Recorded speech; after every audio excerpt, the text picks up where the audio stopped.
Tameside Local Studies and Archives holds the largest collection of written archives for the Manchester Regiment in the UK. In this film, we show some of the history of the Manchester Regiment by looking at a selection of these archives. The 7 Years' War in 1756 resulted in an expansion of the British Army. On April 21st, 1758, the 2nd Battalion of the 8th Regiment of Foot, or King's Regiment, was renamed the 63rd Foot, the precursor of the 1st Battalion Manchester Regiment. The battalion was well travelled. In 1775 it was sent to America as reinforcements for the American War of Independence. With the withdrawal of the British troops in December 1782, the 63rd Foot was posted to Jamaica and given the title the 63rd West Sussex Regiment. From 1800, the 63rd did not have a permanent base, spending time in Ireland from 1803 to 1807 and in Australia from 1829 to 1832, stationed in Tasmania. The regiment served in the Crimea between 1854 and 1855 and was then sent to Halifax, Nova Scotia until 1865, taking part in the Second Afghan War in 1877. In 1881, Hugh Childers, Secretary of State for War, imposed significant changes on the structure of the army. Single battalion regiments, like the 63rd, were ordered to amalgamate with another similar battalion to form one regiment comprising of 2 battalions. The 63rd joined with the 96th Regiment of Foot to become the 1st and 2nd Battalions Manchester Regiment. The depot at Ashton-under-Lyne, Ladysmith Barracks, provided a permanent base for the regiment. In 1881, the 1st Battalion was posted to India. They left there in 1882 and spent the next 15 years in Britain. In 1899, the 1st Battalion arrived in South Africa, where it made its way towards Ladysmith to fight in the South African or Boer War. The 96th Regiment of Foot, raised in 1761, had a checkered history, being disbanded and reformed several times. On the 6th of February 1824, a new 96 was formed at Salford Barracks, later to become the 2nd Battalion Manchester Regiment. The 96 moved to a number of locations over the next 20 years, including Canada, West Indies, New South Wales, where it guarded convict ships, and also India. The 2nd Battalion Manchester Regiment fought in the South African War until 1902, and then sailed for the Channel Islands in June 1904 before returning to Britain. In World War I, the regiment expanded to 42 battalions. 27 battalions served abroad and fought in all theatres of war, in France, Belgium, Italy, Salonika, Gallipoli, Egypt, Palestine and Mesopotamia. 11 Victoria Crosses were awarded to soldiers of the regiment.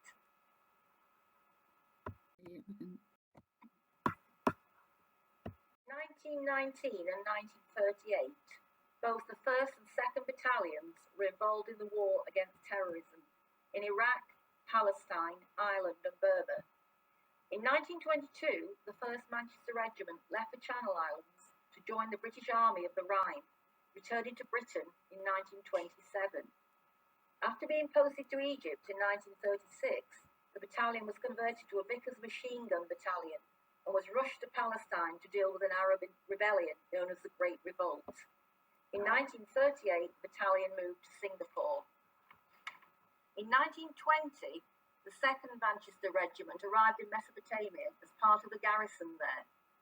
But the battalion departed for India in 1922 and remained there for 10 years.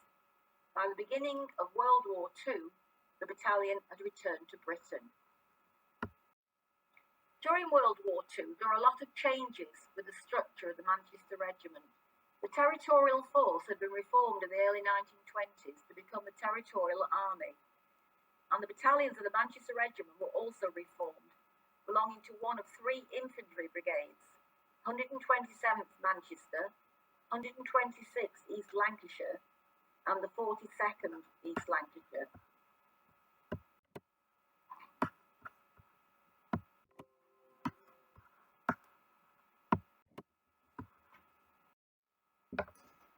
The following slides show the 63rd Foot monthly returns for 1771. This first one is a general return of the country. The regiment was based at Youghal in Ireland, which is on the coast of County Cork, and had a new recruit campaign. The pay at this time was £5, which works out at £436 today. The form also included size, age and time of service of the men of His Majesty's 63rd Regiment of Foot, commanded by Major General Francis Grant, including sergeants, corporals and drummers. It gives the name of the officer, age and number of years, service and nationality. On this slide, this is a general return as above from Cork, Ireland, on the 30th day of May 1771 by Lieutenant Edward Sandford. The other dates in the columns are when they were commissioned to each rank.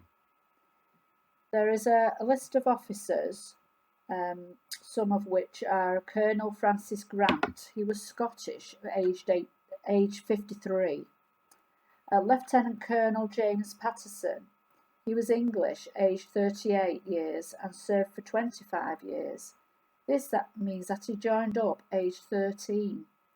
He'd become a second lieutenant in January 1746, a lieutenant in December that same year, a captain in January 1756, a major in November 1761, and lieutenant colonel in July 1763. So quite a wonderful career there. William Stopford was Irish. He was aged 30 and served for 20 years, so must have joined up aged 10. He became an ensign in December 1759, a lieutenant in July 1762, and a captain in December 1768. It details the uniforms of the officers, which were scarlet with silver laced buttonholes, white lined lapels to the waist, small round cuffs turned down, a cape of deep green with silver buttons, numbered and scarlet epaulets, silver laced, white waistcoats and breeches, silver laced hats, black gaiters and small stiffed tops. This return shows the nationality, ages and size in height. William Stopford, who we mentioned earlier, was 6'2", and there were 68 soldiers under 5'6". This is another general return showing how many officers were either sick, injured, dead or deserted. It shows 296 fit for duty and 44 sick in quarters, 8 recruiting and 6 on furlough. This is a letter from Lieutenant G.W. Knapp, 63rd Regiment. He served in the 63rd Regiment from 1856 to 62. His full name is George Winford Knapp, and he was born in 1836 and he died in 1909. And the letter reads, Sir, Her Majesty having been graciously pleased to appoint you to a commission of ensign in the 63rd Regiment of Foot, I am directed to communicate to you the order of the Field Marshal Commanding-in-Chief that you join the depot of this corps on or before the 8th day of March next, and report yourself to the officer commanding to whom you will produce the letter. Viscount Harding earnestly recommends to your attentive perusal the accompanying instructions for young officers on joining. I would recommend your placing yourself in communication with the officer commanding in case of any change of quarters. I have to request that you acknowledge the receipt of this letter to the Adjutant General. I am, sir, your obedient servant. Right, this is a memorandum that we hold in the archives, again concerned with Lieutenant G.W. Knapp, 63rd Regiment of Foot. The address at the top says Division Office. It's Curragh Island, 11th of June, 1861. And it reads, information has been received from the Horse Guards that Lieutenant Knapp, 63rd Foot, is considered by the General Commanding-in-Chief to be duly qualified for promotion to the higher rank. As you can see on the screen, the Clutterbuck letters of 1854 were presented to the Manchester Regiment Archives in 1965. Sadly, Ensign James Hulton Clutterbuck, who fought in the Crimea, was killed. Now, the Crimean War was a military conflict fought between October 1853 and February 1856. The alliance of the Ottoman Empire, UK, Sardinia and France was successful in defeating Russia, who had plans for more advances in Europe. The loss of life was colossal. More than 900,000 soldiers died from diseases caused by appalling sanitation, and more of them died from this than wounds in battle. The mortality rate was significantly reduced with the work of Florence Nightingale and her nurses. This is a portrait of Ensign James Hulton Clutterbuck. He was killed on the 5th of November 1854 and was an ensign in the 63rd Regiment of Foot.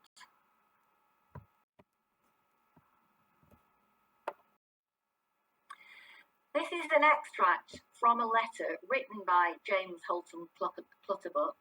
He was killed in action on November the 5th, 1854, and was in the 63rd Regiment. And it's headed The Dardanelles. My dear Papa, we did not make any longer stay at Malta than was necessary to coal and water, which occupied till 3 o'clock on Wednesday. Of course, we could not see much of Malta in so short a time, but the ship was surrounded with boats laden with every conceivable article. Malta seems a pretty place on first sight, but I should imagine very monotonous to be quartered at.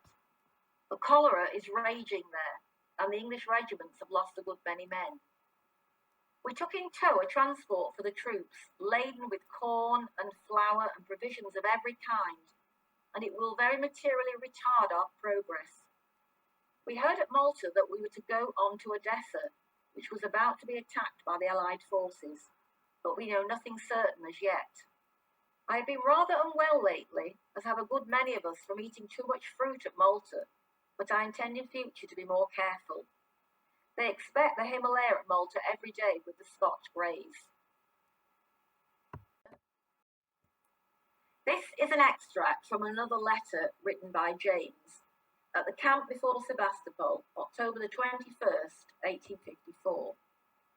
And it reads, My dear Papa, I have received a letter from Sophia today, as well as 2 papers. Will you thank her for them?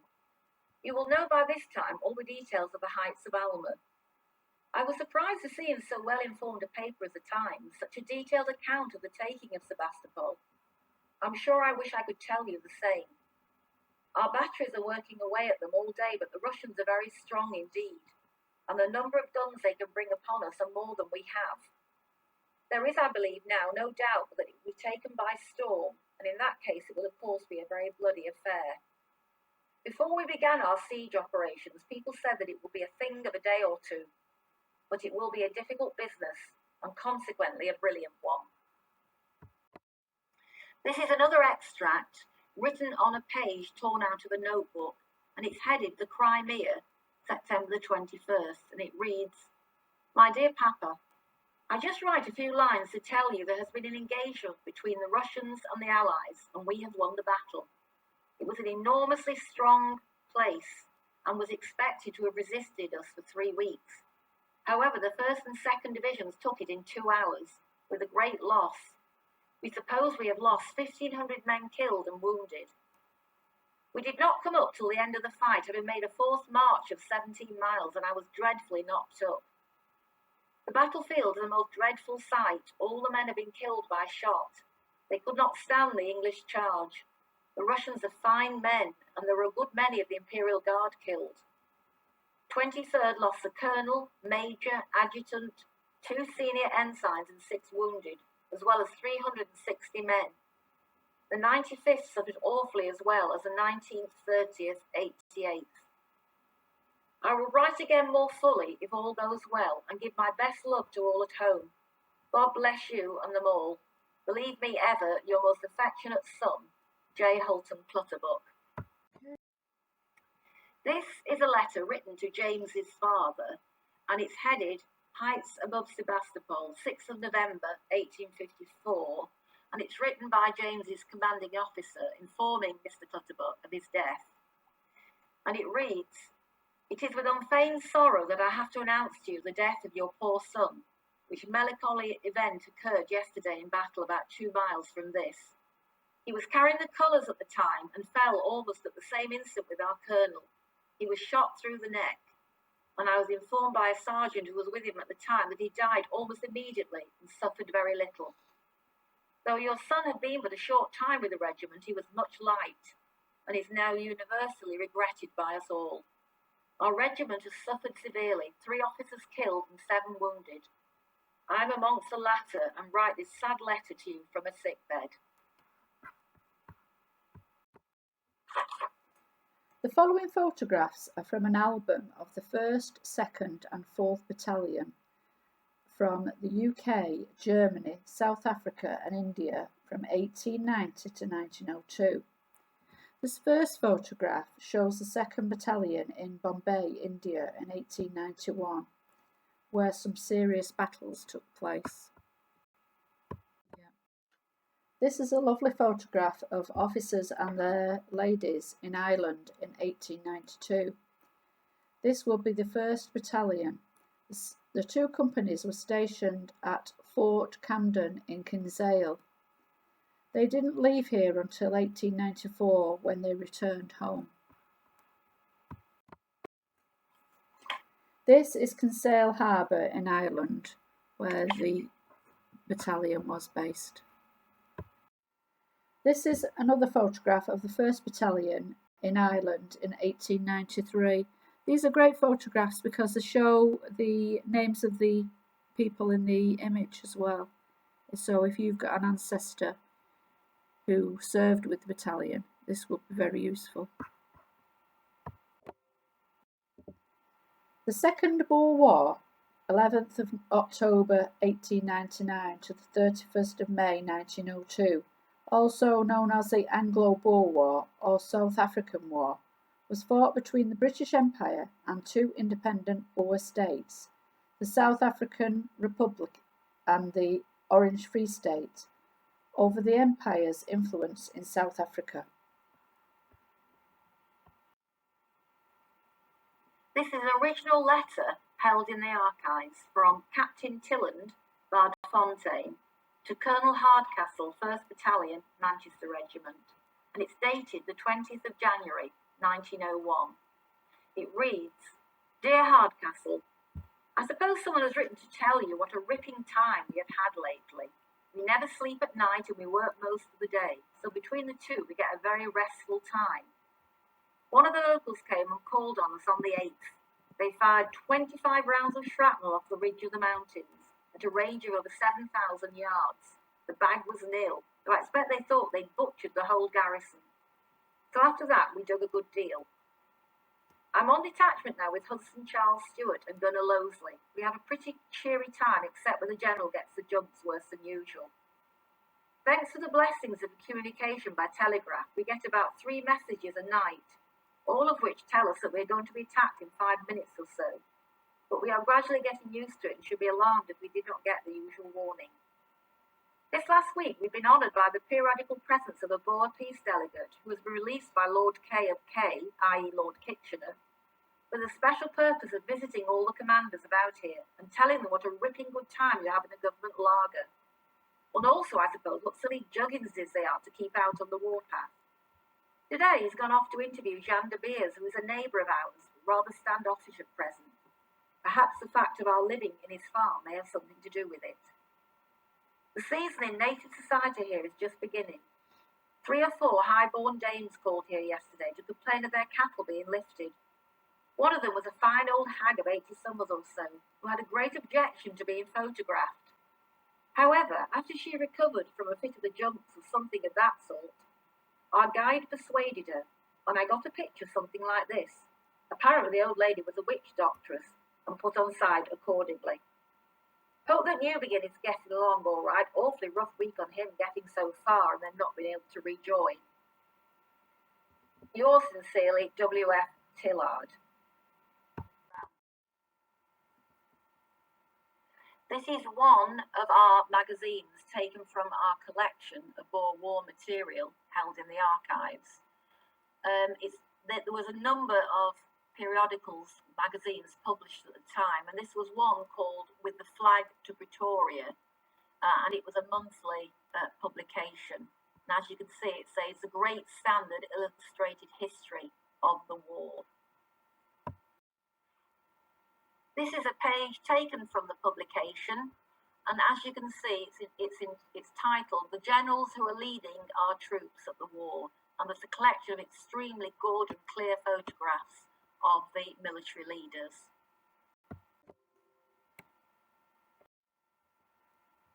This is an actual photograph of one of the battlefields from the Boer War. As you can see, it looks remarkably like a World War I battle scene.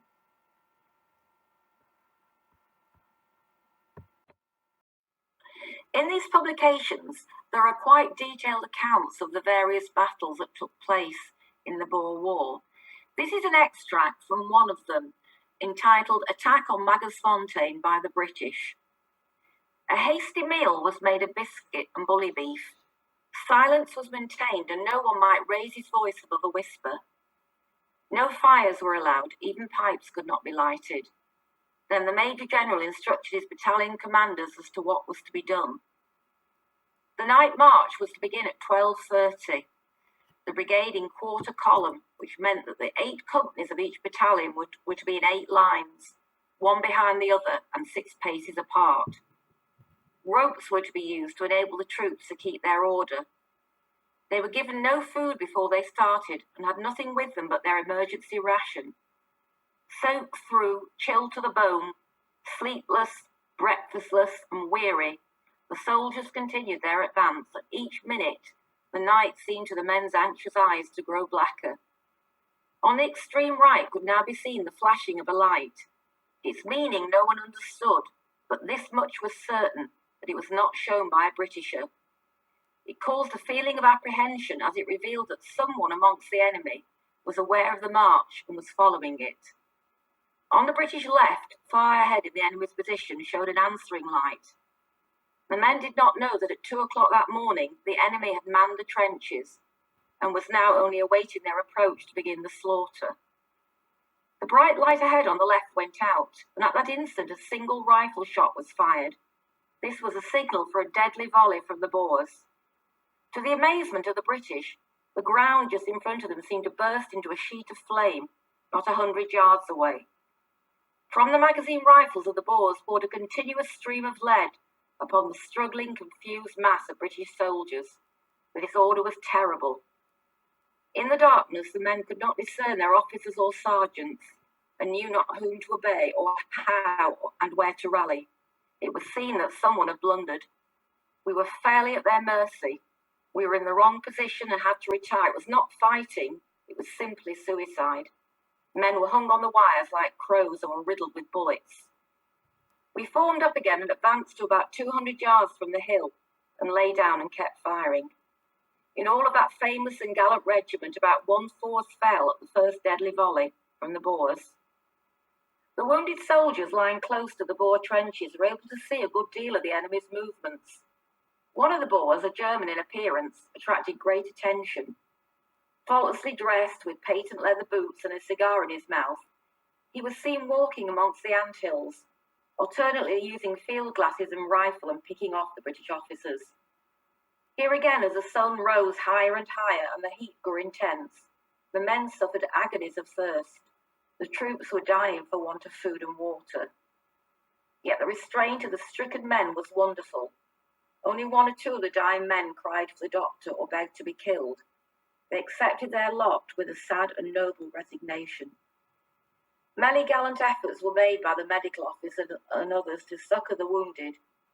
Here as elsewhere, the stretcher bearers distinguished themselves by their calm disregard of death.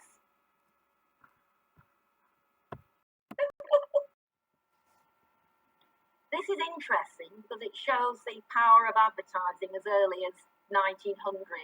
Here you can see a wounded soldier being offered Bovril, and it says at the front and in the front.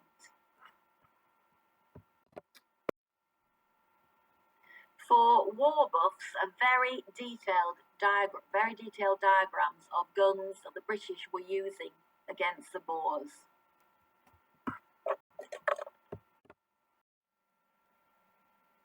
This was another example of a weekly publication called The Sphere, an illustrated newspaper for the home. And in this periodical, it had a lot of details about the home front and about how the campaign was going and how money was being raised for the campaign in the Boer War.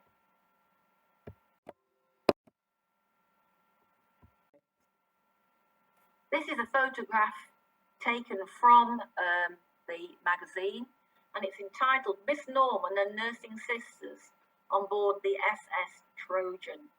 There's a lot of nurses and other personnel were sent out to South Africa to help the troops.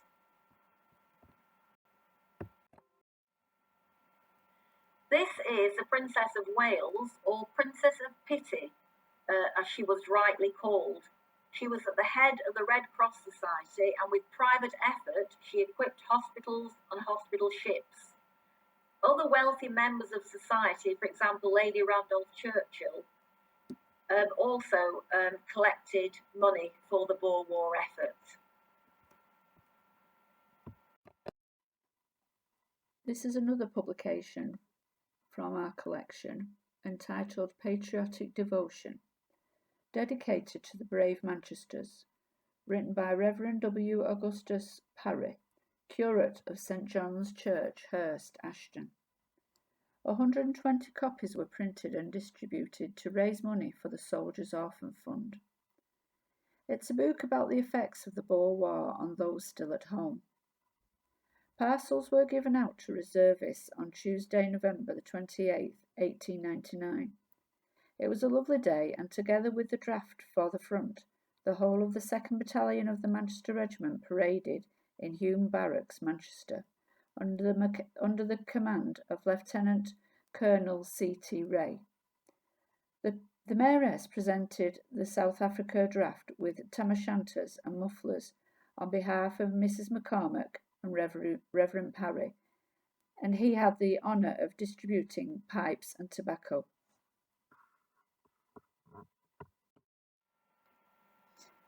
An appeal was put out to the public to collect certain items to be put in the parcels for the men to take out to war with them.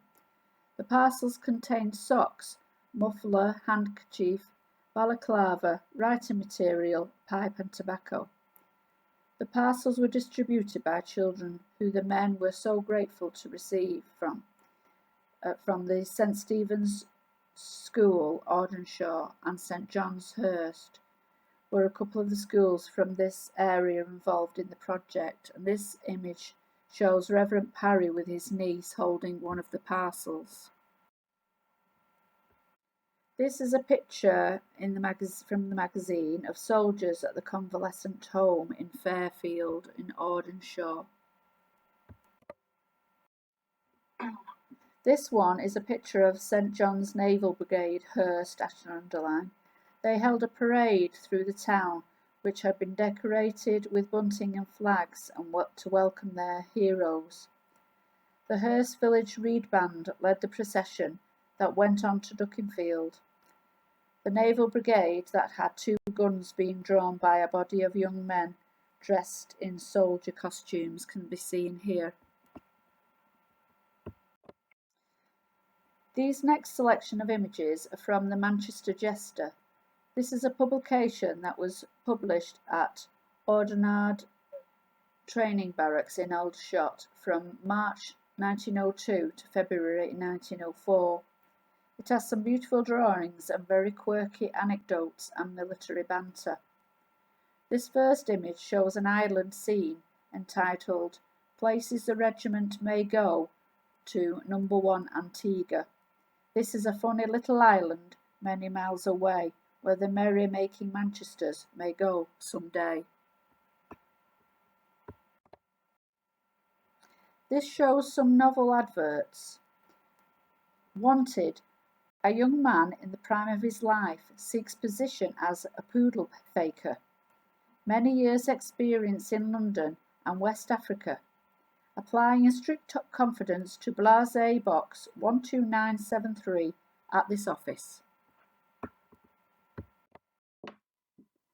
Then we have this lovely bright Christmas painting at the front of the 1903 copy.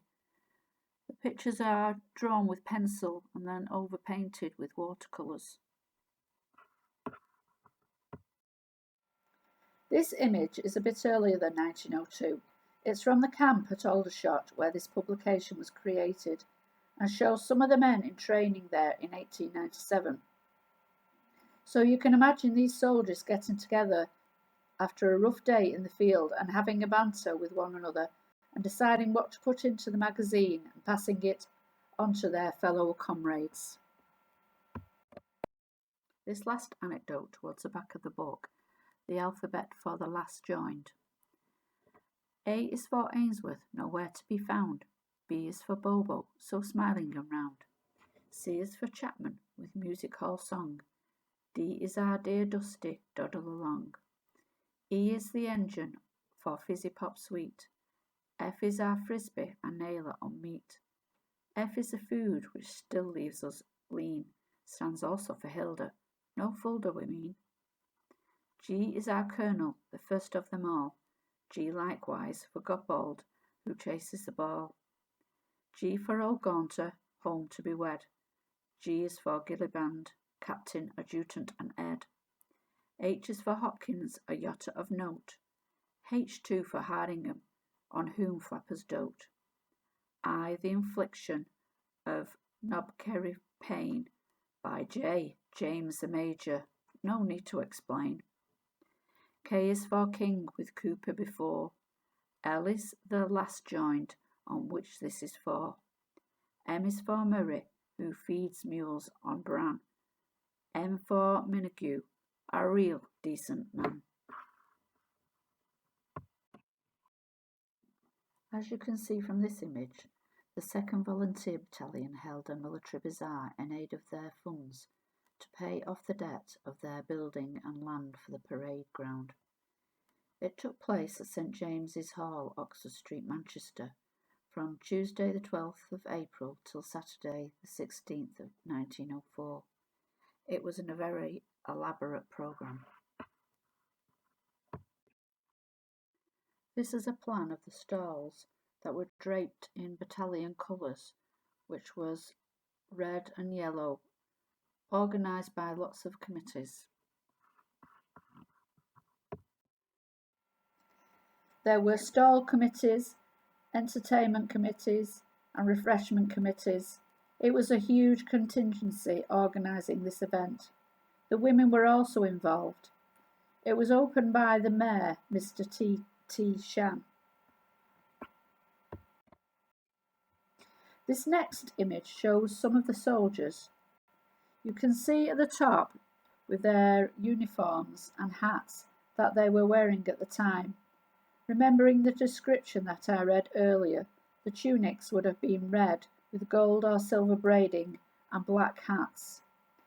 In the bazaar programme, that is very substantial, there are also images of some of the ladies with their bustly dresses. The young ladies are in the light colours and the older ladies are in darker colours. This is a selection of personal papers from a soldier called George Irwin, Private 2199, who was in the 2nd Battalion from Salford.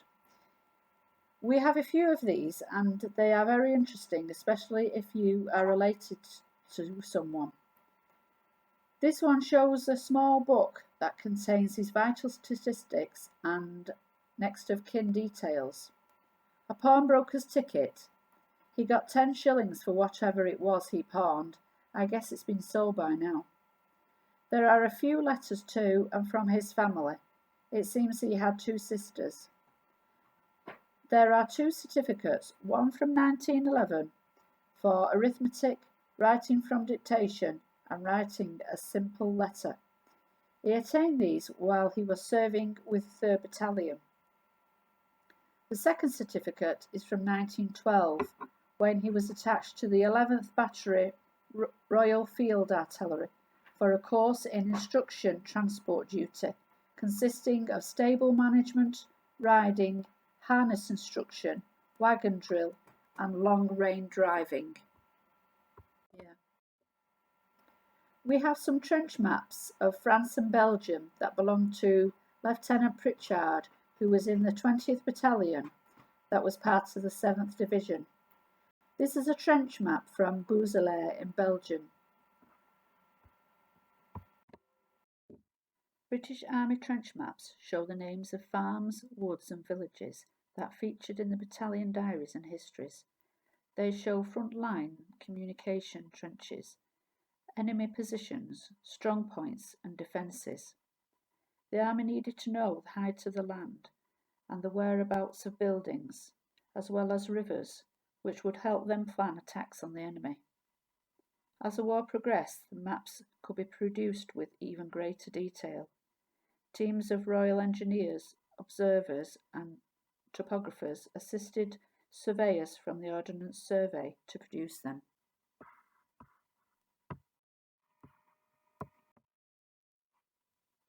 The Battle of Gilveld took place between the 29th and 31st of October 1914, part of the First Battle of Ypres.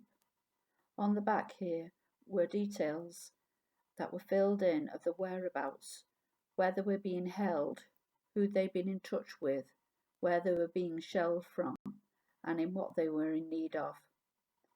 Nothing that you find on a normal map today.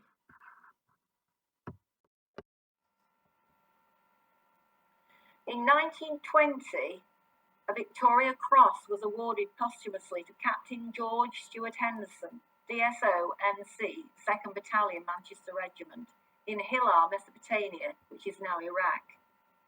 In the London Gazette, October 29, 1920, it says that his Victoria Cross was awarded for most conspicuous bravery and self-sacrifice. On the evening of the 24th of July 1920, when about 15 miles from Hilar, Mesopotamia, the company under his command was ordered to retire. After receiving about 500 yards, a large party of Arabs suddenly opened fire from the flank, causing the company to split up and waver. Regardless of all danger, Captain Henderson at once reorganised the company and led them gallantly to the attack and drove off the enemy. On 2 further occasions, this officer led his men to charge the Arabs with the bayonet and force them to retire. During the second charge, he fell wounded, but refused to leave his command, and just as the company reached the trench they were making for, he was again wounded. Realising that he could do no more, he asked one of his NCOs to hold him up on the embankment, saying, "I'm done now, don't let them beat you." He died fighting.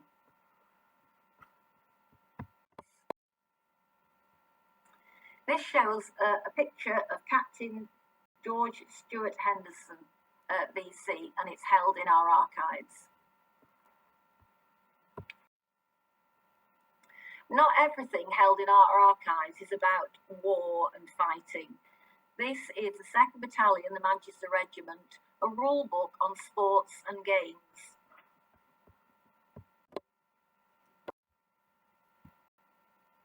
There were lots of competitions in various sports between the different companies. As you can see from this slide, there are lots of rules surrounding boxing.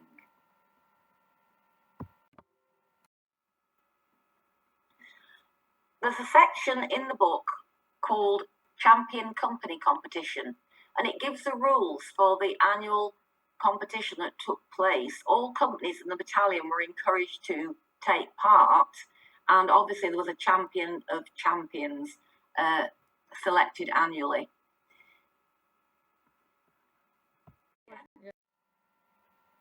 Here you can see quite clearly the list of members, and I presume the ticks are possibly people who have paid their fees, possibly the ones without the ticks are still to pay, but that's only a guess. Right, we moved on to 1934, and this is the 13th reunion of officers past and present and their families. As you can see, it's going to be held at the Dorchester Hotel, Hart Lane, London, on Wednesday, the 20th of June, 1934, and it gives the price of admission as 5 shillings per head.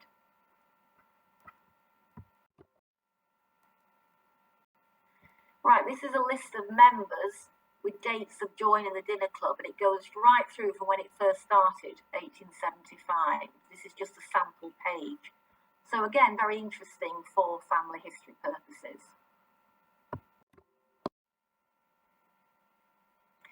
This shows an extract from the 2nd Battalion War Diary in 1944, where they were serving in Burma. February 1944. We are also leaving Colour Sergeant Gabitas and 3 men who are sick behind in Chittagong. Orders received. The company will move to Borley Bazaar, starting AM tomorrow under Captain Blackburn, Major Bean moving with a small advance party by road. The company marched to Chittagong Station and left by rail at 1100 hours for Dahazari. On arrival there, we found that we were to push on as far as possible. The 20th. The vehicle party arrived Borley Bazaar about 1100 hours and had been given a village in Borley Bazaar area to defend. The remainder of the company arrived about 1600 hours. By 1800 hours, guns were in position and defences organised. The night was quiet, apart from dogs and other animals, which we have not yet become used to. The 21st. Spent the day in digging and camouflaging weapon pits. Major Bean went on a recce and visited various HQs. The village has been cleared of local inhabitants, and those Indians, Burmese, etc., who are found in the area are closely watched. March the 23rd. 7 Vickers machine guns were received today, making us up to our full scale of 12. Colour Sergeant Gabitas arrived today to take the place of Colour Sergeant Lee, who is going into hospital shortly. March the 25th. The company had its 2nd dose of cholera inoculation, and all ranks are now protected against cholera, typhoid and smallpox. National service was a peacetime conscription that started in 1947 and didn't finish until 1963. More than 2 million men were conscripted, and I'm going to read an extract from one of their diaries. This is a diary by Crispin Worthington, who was a 2nd Lieutenant in the 1st Battalion, Manchester Regiment. I joined the Manchester Regiment on the 3rd of September 1950 as a member of the National Service Intake. At that time, all recruits for Lancashire regiments were trained together for 2 weeks at a camp in Chester before being posted to one of the battalions overseas. It was a far-flung army in those days, and I remember that the East Lancashires were in Khartoum, the South Lancashires in Trieste, and the Kings in Berlin. So we all knew we were likely to do some practical soldiering, and most people took this training fairly seriously. I recall plenty of grumbling, but not as much cynicism as some retrospective writers about national service seem to remember. The Korean and Malayan campaigns were at their height, and some of us wanted to go there. We knew the Manchesters would be going to the Far East in a few months, and in my case, having had a father and uncle in the regiment, I wished to go out there with them, and was very concerned not to be posted to one of the other regiments. Having been a cadet and having been conditioned to join in the Manchesters since childhood, training itself was not a shock. I knew how to slope arms, clean my equipment, and I was used to being away from home, unlike most of my fellow recruits. Most of the latter were Scousers, and perhaps I should say that they were the dominant strain. I had never been to Liverpool in my life, but I quickly realised that as a city, it turns up more than its share of characters and a colourful language all of its own. The others came from the Lancashire towns and a few from Cumberland. We also had an old man from Staley Bridge called Bob Davis, who had re-enlisted as a regular in the Manchesters. He was probably about 22, but he seemed the repository of all military wisdom. I suppose I became a fairly proficient soldier in those weeks, got drunk for the first time, and learned lessons about my fellows which have remained with me since. This shows a memo giving details of the regiment's preparations for leaving Berlin in 1954, where they had been stationed in Charlottenburg. The band played in a number of areas as their farewell to the town and its people, who the battalion had good relations with. These next two images show the Rathaus town hall in Charlottenburg that was damaged during the war in 1945. This nighttime image of the town hall with its illumination highlights the damage to the clock tower. At the Rathaus, the town hall, the band marched up and down the wide pavement in front of the main entrance, watched and applauded by 2,000 Berliners. This is a very good overview of Charlottenburg from the 1950s. Finally, the band marched past the chairman of the Charlottenburg Assembly, Herr Dylong, who took the salute. They marched into the building, and the police had a great difficulty in preventing the onlookers following them in.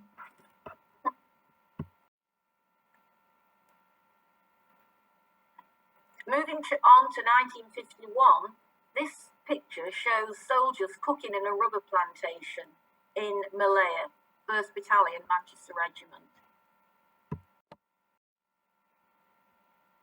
This shows an unidentified soldier from the 1st Battalion, Manchester Regiment, again Malaya, 1951 to 54, and you can quite clearly see the terrain around him.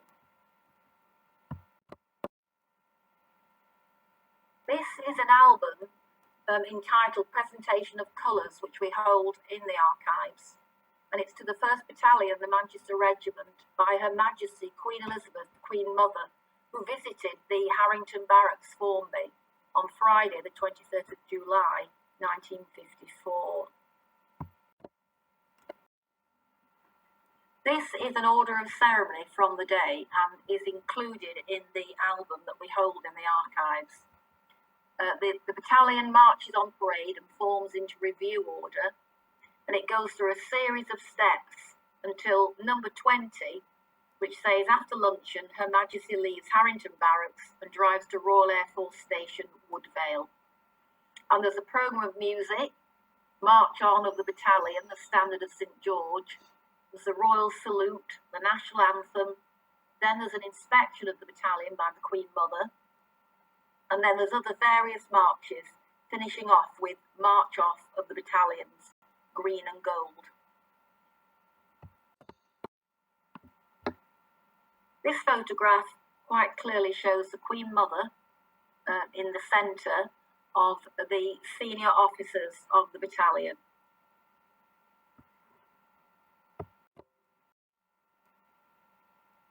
The Queen Mother looking very smart, and obviously the weather's raining, so she's being kept dry under a huge umbrella.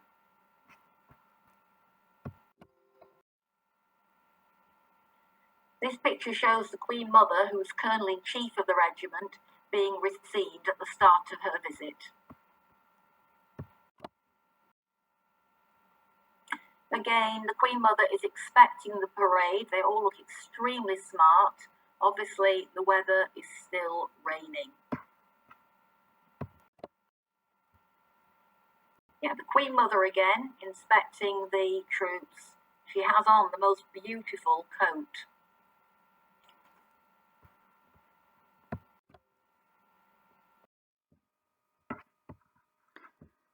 That's the end of the slideshow. I hope you've enjoyed what you've heard about the Manchester Regiment. If you have any questions or queries, you can contact the Archives Centre on tameside.gov.uk/archives and send us an inquiry. Or you can have a look on our catalogue on the same website. Thank you.